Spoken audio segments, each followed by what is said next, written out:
ရွှေဟာအလွန်တည်ငြိမ်တဲ့သတ္တုတစ်မျိုးဖြစ်ရုံတင်မကပါဘူးသူ့ရဲ့အပူစီးကူးနိုင်စွမ်းကတန့်စင်တဲ့တန်ထက်လေးစနီးပါးပိုများပါတယ်ခင်ဗျာဒါကြောင့်တန်တဲ့အိုးရှာမတွေ့ရင်လည်းကိစ္စမရှိပါဘူးရွှေတုံးအနေငယ်ရှိုံနဲ့မိဘော်တင်ပြီးရွှေတဲ့အိုးဖြစ်တိုက်ရိုက်အသုံးပြုနိုင်ပါတယ်ပြီးတော့သူကတန်ချေးတက်တာမျိုးဆွေးမြေ့တာမျိုးမရှိပါဘူးခင်ဗျာမီးနဲ့အမြဲတမ်းရှို့နေရင်တောင်မှတန်လိုမျိုးအောက်ဆီဂျင်တက်ပြူပြီးမဲသွားတာမျိုးမရှိပါဘူးအပူချိန်တက်လာတဲ့အခါရဲหนีသွားပြီးပြန်အေးသွားတာနဲ့ချက်ချင်းပဲတောက်ပတဲ့ရွှေအိုရောင်ဖြစ်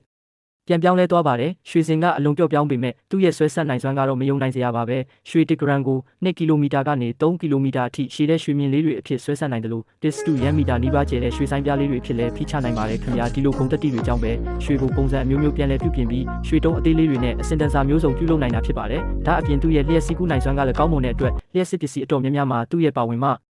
ဟူကိုတွေ့မြင်နိုင်ပါတယ်လင်ပြားဒါကြောင့်ရွှေဟာတန်ဖိုးရှိုံတင်မကပါဘူးသူကအသုံးဝင်ပြီးအရေးသွေးမပြောင်းလဲနိုင်တဲ့တထုအနှဲငယ်တွေကတစ်ခုလည်းဖြစ်ပါတယ်ဒါကြောင့်ပဲလူသားတွေဟာနှစ်ပေါင်းထောင်ချီတဲ့အထိရွှေနဲ့မခွဲနိုင်ကြတာဖြစ်ကြပါတယ်